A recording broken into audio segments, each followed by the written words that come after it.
ஓம் சரணாகத தீனார்த்த பரித்ராண பராயணே சர்வஸ்யார்த்திகரே தேவி நாராயணி நமஸ்துதே.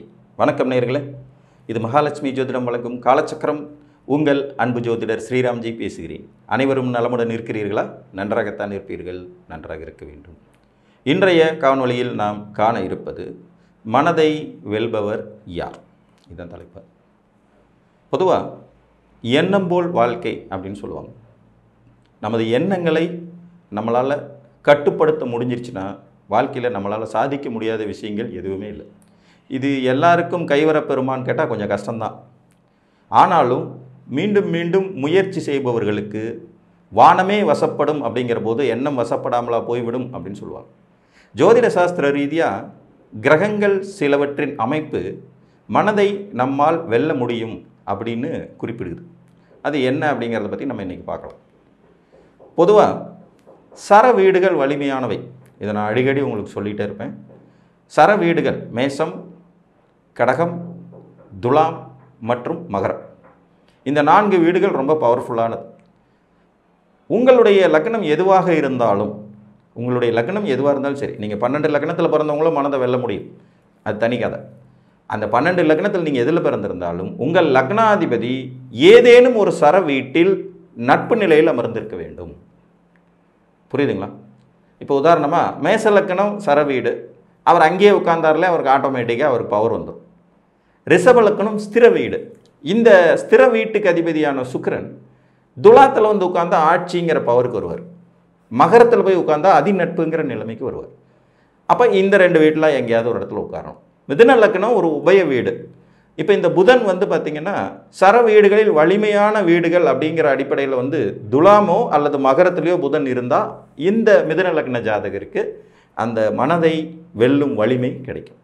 கடக லக்னம் நேச்சுரலாகவே சர வீடு, அவர் அங்கேயே இருந்துட்டார்னாலே அது போதுமானதாக இருக்கும். அந்த இடத்தை தாண்டி அவருக்கு துலாம் வந்து சம உச்ச வீடாக வரும். மேசம் வந்து நட்பு வீடுங்கிற நிலைமையில் கொண்டுட்டு போயிடலாம். சில மூல நூல்களில் மேசத்தில் சந்திரன் பகைன்னெல்லாம் போடுவாங்க, அதெல்லாம் நம்பாதீங்க. இன்னொரு ஸ்திர வீடான சிம்மத்திற்கு அதிபதியான சூரியன் சர வீடான மேசத்தில் ஃபுல் பவரில் உச்சமாவார். ஸோ அவர் அந்த வீட்டில் இருந்தாலும் கடகத்தில் இருந்தாலும் இவருக்கு மனதை வெல்லும் வலிமை கிடைக்கும்.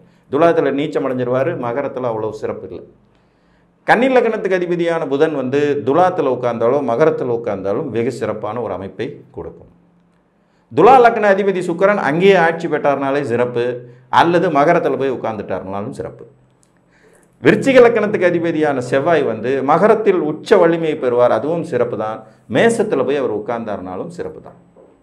தனுசு லக்கண அதிபதியான குரு பகவான் சர வீடுகளின்கிற அடிப்படையில் வந்து பார்த்திங்கன்னா கடகத்தில் உச்ச வலிமையை பெறுவார், மேசத்தில் அதிநட்பு வலிமையை பெறுவார். ஸோ இப்போ இந்த 2 வீட்டில் அவர் இருந்தார்னா அந்த ஜாதகரால் மனதை அடக்கும் வலிமை கிடைக்கும். பொதுவாக நீங்கள் தனுசு லக்னம், உங்கள் லக்னாதிபதி குரு கடகத்தில் இருக்கார், எண்ணம் போல் வாழ்க்கை, மனதை கட்டுப்படுத்துகிற பவர் உங்களுக்கு இருக்குன்னு அர்த்தம்.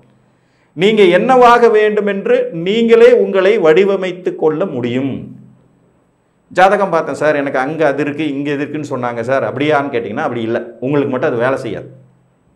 உங்கள் லக்னாதிபதி நீங்கள் எந்த லக்னத்தில் பிறந்திருந்தாலும் ஒரு சர வீட்டில், இந்த 4 சர வீடுகளில் ஏதேனும் ஒரு சர வீட்டில் நட்பு அந்த நிலைக்கு குறையாத நிலையில் அமர்ந்தார்னாலே நீங்கள் யோகக்காரர் தான். இதில் ஒரு சூட்சமம் பாருங்கள், 12 லக்னத்துக்கு இடையவர்களும் ஏதோ ஒரு வீட்டில் பவராக தான் இருப்பாங்க. மகர லக்னத்துக்கு அதிபதியான சனி பகவான் அங்கேயே இருந்தார்னாலே அவருக்கு பவர்ஃபுல் அதிகம்தான். அதே மாதிரி அவர் துலாம் போயிட்டார்னா உச்ச வலிமை கிடச்சிடும். அதே மாதிரி தான் கும்ப லக்னத்துக்குடைய சனி பகவான் மகரத்தில் இருந்தால் ஆட்சி வலிமையோடு இருப்பார், துலாத்தில் இருந்தால் உச்ச வலிமையோடு இருப்பார். இந்த 2 சர வீடுகள். மீன லக்னத்துக்கு அதிபதியான குரு பகவான் மேசத்தில் இருந்தாலும் நல்ல வலிமை பெறுவார், கடகத்தில் இருந்தாலும் உச்ச வலிமையை பெறுவார். ஸோ இப்போ 12 லக்னக்காரங்களுக்கும் 12 லக்னக்காரர்களுக்கும் உங்கள் லக்னாதிபதி ஒரு சர வீட்டில் அமர்வதற்கும் அங்கே ஆட்சி உச்சம் நட்புங்கிற நிலையை பெறுவதற்கும் வாய்ப்புகள் இருக்குது. இந்த அமைப்பு வந்து முதல் நிலை மனதை கட்டுப்படுத்தும் நிலை, மனசை வந்து கண்ட்ரோல் பண்ணக்கூடிய நிலை. அடுத்த நிலையில் கொஞ்சம் கம்மியாக ஒரு ஸ்டேஜ் குறைவாக இருக்கிறது அப்படிங்கிறது, நீங்கள் எந்த லக்னத்தில் பிறந்திருந்தாலும் நிலைத்த வீடுகள்னு சொல்லக்கூடிய ஸ்திர வீடுகளில் போய் உங்கள் லக்னாதிபதி நட்பு நிலையில் உட்கார்றது. நிலைத்த வீடுகள்னு சொல்லக்கூடிய ஸ்திர வீடுகள். இப்போ மேச லக்னத்தில் பிறந்தவருக்கு செவ்வாய் வந்து நிலைத்த வீடுகளில் அதிநட்பு பெறதுங்கிறது விருச்சிகத்திலையும் சிம்மத்திலையும் வந்துடும். அப்போ ஆட்டோமேட்டிக்காக இந்த 2 வீட்டில் எங்கேயாவது இருந்ததுனாலும் உங்களாலையும் மனதை கட்டுப்படுத்த முடியும். ஆனால் இது 75% தான், 75% தான் இது முடியும். சாத்தியமும் உண்டு.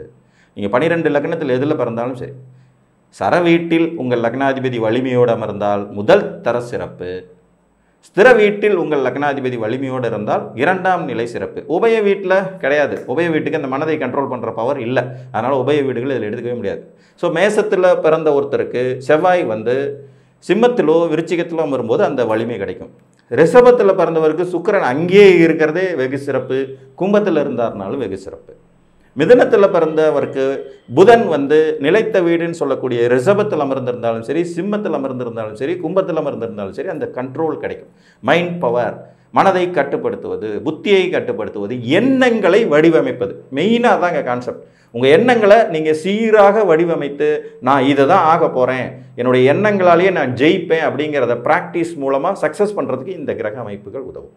கடகத்தில் பிறந்தவங்களுக்கு சந்திரன் ரிஷபத்தில் உச்ச வலிமையோடு இருக்கிறது, சிம்மத்தில் உட்காந்துட்டு இருக்கிறது நல்ல சிறப்பு இருக்கும். சிம்மத்தில் பிறந்தவருக்கு சூரியன் சிம்மத்திலே இருந்தாலும் ஓகே தான், ரிஷபத்தில் இருந்தால் ஓகே தான், விருச்சிகத்தில் இருந்தால் ஓகே தான், கும்பத்தில் இருந்தால் ஓகே தான். சிம்மத்துக்கு மட்டும் இந்த ஒரு ஸ்பெஷல் உண்டு. அவர் கும்பத்தில் கடும் பகைனெல்லாம் சொன்னாலும் தான் வீட்டை தானே பார்த்து அங்கேயும் பவராகி விட்டுருவார். கன்னியில் பிறந்தவர்களுக்கு நிலைத்த வீடுங்கிற சிம்மம் ஓகே, ரிஷபம் ஓகே, கும்பமும் ஓகே தான், விருச்சிகம் மட்டும்தான் நாட் ஓகே. துலாத்தில் பிறந்தவர்களுக்கு பார்த்தீங்கன்னா சுக்கிரன் உங்களுக்கு ரிஷபத்தில் ஆட்சி பெற்ற நிலையில் நல்ல ஒழுவையும் கும்பத்திலேயும் நல்ல ஒழுவையும் கொடுத்துருவார். விருச்சிகத்தில் பிறந்தவங்களுக்கு செவ்வாய் ஆட்டோமேட்டிக்காக அங்கேயே இருக்கிறது அல்லது சிம்மத்தில் இருக்கிறது வெகு சிறப்பான ஒரு அமைப்பு. தனுசில் பிறந்தவர்களுக்கு நிலைத்த வீடுகள் 4மே வலுவை தரக்கூடியவை. ஏன்னா தனுசுக்கு குரு ஆட்சி அவர் நிலைத்த வீடுகளான கும்பம், ரிஷபம், சிம்மம், விருச்சிகத்தில் இருந்தால் அது அவருடைய வலுவான வீடுகள் வியாழவட்டம்ங்கிற அடிப்படையில் வந்துடும். மகரத்தில் பிறந்தவர்களுக்கு கும்பத்தில் சனி இருக்கும்போது மனதை கட்டுப்படுத்தும் அந்த வல்லமை கிடைக்கும். ரிஷபத்தில் இருக்கும்போது அந்த வல்லமை கிடைக்கும். சிம்மம், விருச்சிகம் அவங்களுக்கு அவ்வளோ சிறப்பு இருக்காது. கும்பத்தில் பிறந்தவங்களுக்கு அங்கேயே இருக்கிறது, ரிஷபத்தில் இருக்கிறது சிறப்பு. மீனத்தில் பிறந்தவர்களுக்கு அதே மாதிரி தான். நிலைத்த வீடுகள் 4ல் குரு எங்கே இருந்தாலும் இந்த மனதை கண்ட்ரோல் பண்ணுற பவர் வரும். இது முதல் நிலைக்கு அடுத்த நிலையாக 75% வரும். உபய வீடுகளில் லக்னாதிபதி இருப்பது மனதை கட்டுப்படுத்த முடியாமல் போகுங்கிறத தான் உண்மையிலே உங்களுக்கு உணர்த்தும். உபய வீடுகளில் லக்னாதிபதி இருந்தால் ஒரு விஷயத்தை தீர்க்கமான முடிவாக உங்களால் எடுக்கவே முடியாது. சலனப்பட்டு கொண்டே இருக்கும் விதிகளைத்தான் இந்த உபய வீடுகள் கொடுக்கும் அப்படிங்கிறத மறந்துடக்கூடாது. இது ஒரு நிலை. அடுத்தபடியாக மனதின் காரகனானவன் சந்திரன். மனதை கண்ட்ரோல் பண்ணுறதுனா மனசு காரக கிரகத்தை முக்கியமாக நம்ம பார்க்கணும் இல்லைங்களா? மனதின் காரக கிரகமான சந்திரன் உங்கள் ஜாதகத்தில் கெட்டு போகாமல் இருக்கணும். சந்திரன் கெடுறதுங்கிறது பார்த்தீங்கன்னா அவர் பாவக்கோள்களோடு சேரும்போது கெட்டு போயிடுவார். ஈவன் சுபக்கோள்களோடு ரொம்ப க்ளோஸாக சேரும்போதும் கெடுவார். அதுவும் ஒரு சிக்கலான விஷயந்தான். சந்திரன் சுக்கிரனோடு ரொம்ப க்ளோஸாக இருந்தாலும் சந்திரன் கெடுவார். புதனோடு ரொம்ப க்ளோஸாக இருந்தாலும் சந்திரன் கெடுவார். சனியோடு ரொம்ப க்ளோஸாக இருந்தால் சந்திரன் கெடுவார். ராகுவோடு இருந்தால் கெடுவார். கேதுவோடு இருந்தால் கெடுவார். செவ்வாயோடு சந்திரன் ரொம்ப க்ளோஸாக இருந்தாலும் சந்திரன் கெடுவார்.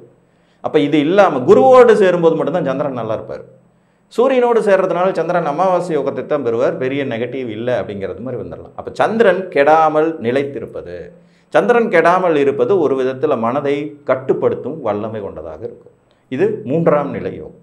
ஸோ முதல் நிலை யோகம் உங்கள் லக்னாதிபதி ஏதேனும் ஒரு சர வீட்டில் நட்பு, ஆட்சி, உச்சங்கிற வலிமையோடு அமர்ந்திருப்பது. 2ஆம் நிலை யோகம் உங்கள் லக்னாதிபதி ஏதேனும் ஒரு ஸ்திர வீட்டில், நிலைத்த வீட்டில் நட்பு, ஆட்சி, உச்சங்கிற வலிமையோடு இருப்பது, நிலைத்த வீட்டில் இருக்கிறது. 3ஆவது நிலையில் மனோகாரகன் எனும் சந்திரன் பாவிகளோடு இணையாமல் கெட்டு போகாமல் வலிமையோடு அமர்ந்திருப்பது. வளர்பிறை சந்திரனாக இருந்தால் கூடுதல் சிறப்பு. இந்த அமைப்பு உங்கள் ஜாதகத்தில் இருந்துச்சுன்னா உங்களால் உங்கள் எண்ணம் போல வாழ்க்கையை அமைத்து கொள்ள முடியும். மற்றவர்களால் முடியாது என்று ஒதுக்கி வைக்கப்படும் விஷயங்களில் கூட நீங்கள் மனதை செலுத்தி தீவிரமாக முயற்சி செய்து வாழ்வியலில் வெற்றி கொள்வீர்கள். அடுத்தபடியாக எப்போதும் உணர்வுபூர்வமாக முடிவெடுப்பதை தவிர்த்து அறிவுபூர்வமாக முடிவெடுப்பீங்க. பொதுவாக அறிவுபூர்வமாக முடிவெடுக்கிறவங்க மேக்சிமம் தோற்று போக மாட்டாங்க. உணர்ச்சி பூர்வமாக முடிவெடுக்கிறவங்க தான் தோற்று போவாங்க. இது எல்லா துறைகளுக்கும் பொருந்தும். உணர்ச்சி வசப்பட்ட நிலையில் நீங்கள் எடுக்கிற முடிவுகள் கண்டிப்பாக சரியான முடிவாக இருக்கும்னு சொல்ல முடியாது. அறிவுபூர்வமாக எடுக்கக்கூடிய முடிவுகள் மோஸ்ட்லி சரியாக தான் இருக்கும். அந்த அறிவுபூர்வமாக மனதை கட்டுப்படுத்தி எது நமக்கு சரி, எது நமக்கு தவறு, எங்கே எப்படி செயல்பட வேண்டும், என் எதிர்காலத்திற்கு நான் எப்படி தீர்மானிக்க வேண்டுங்கிற மாதிரியான ஒரு கட்டமைப்பு, ஒரு வடிவமைப்பு உங்கள் வாழ்வியலை தீர்மானித்து கொண்டு மனதை கட்டுப்படுத்தி மாபெரும் வெற்றியாளர்களாக ஆவதற்கு இந்த கிரக அமைப்புகள் உங்களுக்கு துணை புரியும் என்று கூறி மீண்டும் ஒரு காணொளியில் உங்களை வந்து சந்திக்கும் வரை உங்களிடமிருந்து அன்புடன் விடைபெற்றுக் கொள்வது உங்கள் அன்பு ஜோதிடர் ஸ்ரீராம்ஜி. நன்றி, வணக்கம்.